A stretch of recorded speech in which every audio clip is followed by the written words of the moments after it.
Welcome to the 929 English podcast.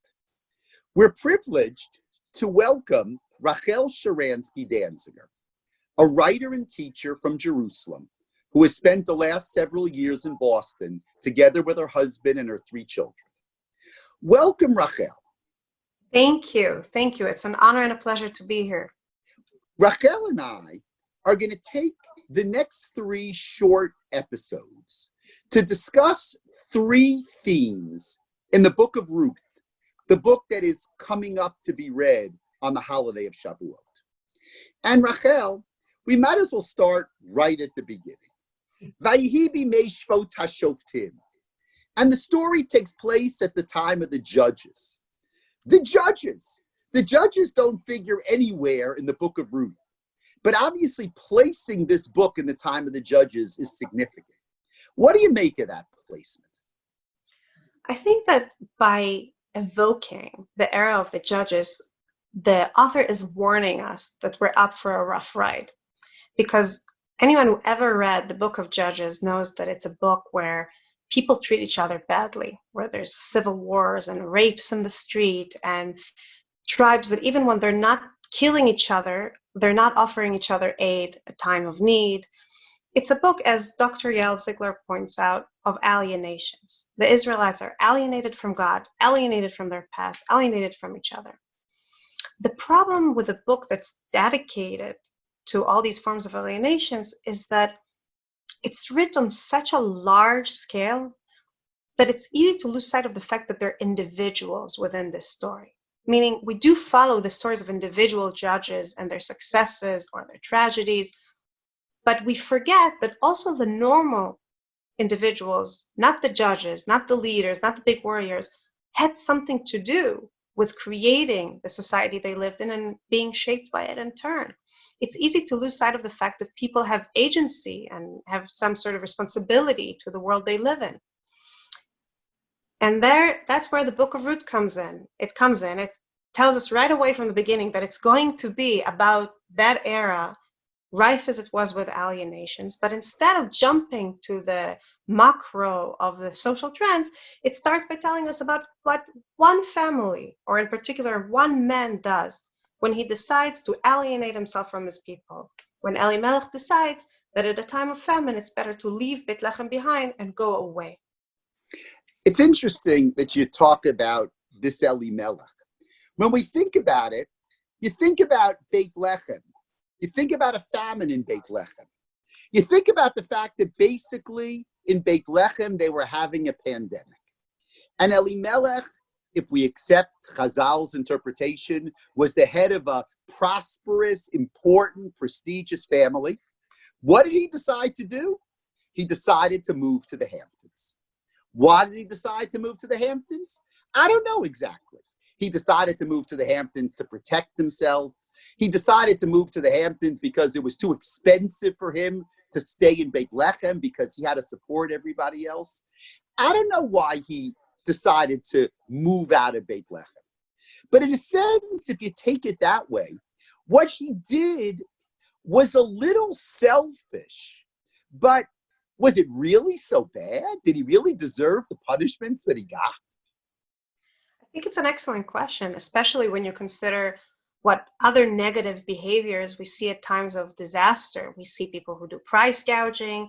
We see people exploiting each other, enslaving each other, taking advantage of each other. In comparison, or by contrast, what Elimelech does is self-serving, but it makes sense. He takes his money and his family and goes to a place where he should have a better life. Why is it such a big deal? I agree, it's a big question. But I think that if we try and consider the society he lived in, we can gain a better insight into it. It was a rural agricultural society, a society where people lived with a great dependence on natural elements and on what we would call luck or providence, depending. Bad year, people might starve. Good year, people will do well. In a society like that, people have to rely on each other. People have to count on the fact that if things go bad for them, their neighbors will take care of them.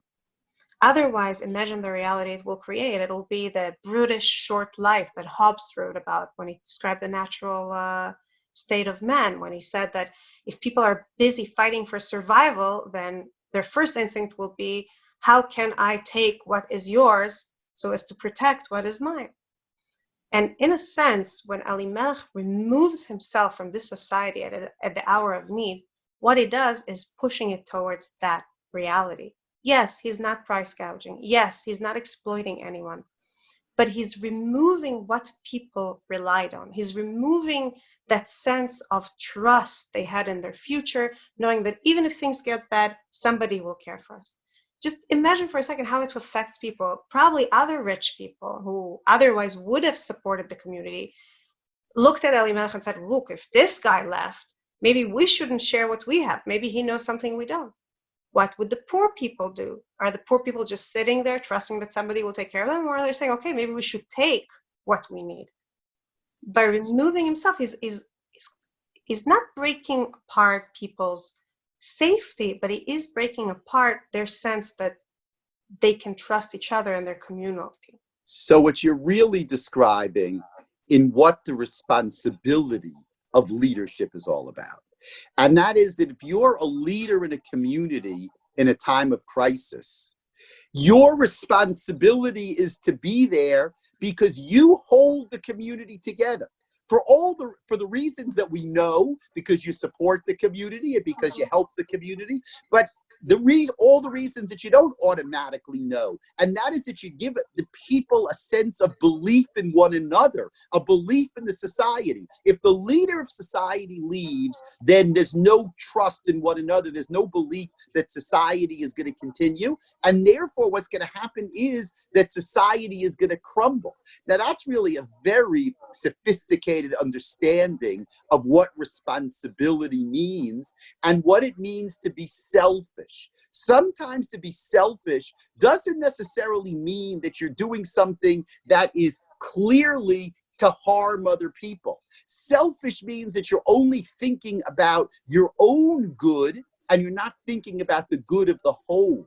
And that, it seems, when it comes to Elimelech, that seems to be, in a sense, the crime. And I think crime is probably the right word because clearly he's punished. So somebody thought it was a crime, and for that he's punished.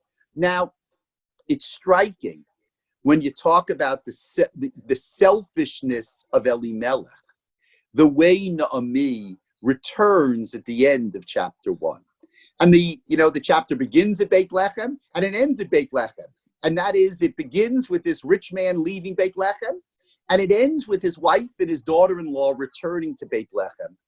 Naomi calling herself Mara, bitter, and clearly the people not being interested at all in Naomi and Ruth.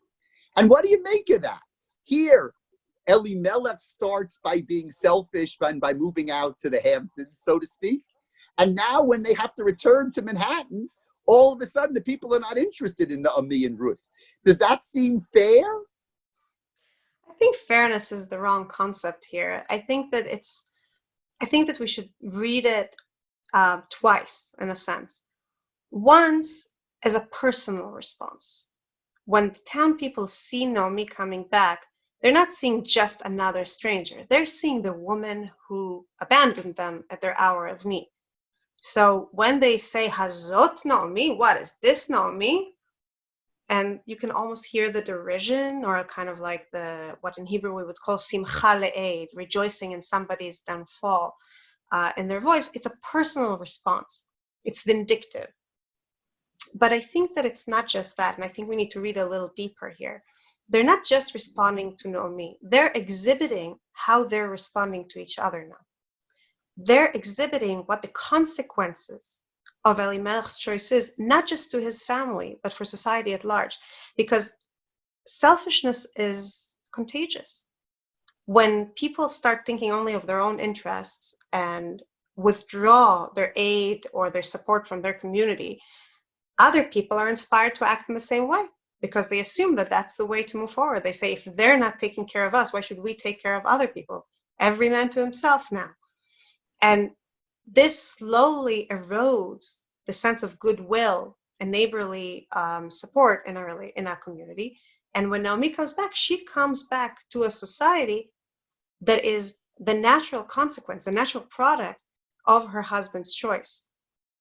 And she sees with her own eyes, in an unpleasant way, she learns on her own flesh what happens when people start making selfish choices, and how quickly it spreads to create a reality where people are just not willing to go out on a limb, to invite you in, to say, oh, you poor thing, let me give you some food and take care of you. So the idea that selfishness builds on itself, and that is the fact that selfishness begins as the problem of the individual. But when selfishness becomes the problem of society, then you're really in big trouble. And that's what happens. Elimelech is personally selfish, but at the end, there's a communal selfishness. And it really sets up, in a sense, a very depressing picture for Ruth and Naomi. It gives a sense not of selfishness, but of helplessness. Like, what in the world are Ruth and Naomi going to do? How are they going to survive?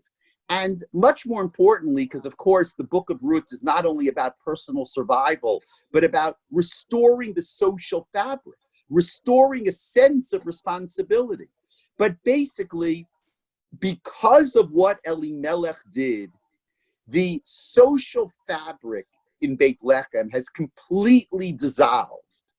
And the challenge is really, what are Ruth and Naomi going to do about it? And I see that you're eager to put one last point in on that. I just want to say that I'm not sure I agree with you. You placed before a very strong emphasis on Elimelech's position as a leader. And I think it is important. I think it's clear also, by the way, when we go back to the beginning where they reference the era of the judges and then talk about Elimelech, I think we can draw a logical conclusion that he is a leader, that he is one of those judges that leads the people. But I think that Megillat Ruth is not just about leadership, it's also about all of us as leaders. Every person creates the atmosphere that will either be toxic or, as we will see in our next conversation, positive and restorative for society. Even a small Moabite girl can do that. Okay, that is, on that note, we'll leave it again on a kind of depressing note, but come back next time because things will definitely get better. Thank you, Rachel. I'm looking forward to the next one. Thank you.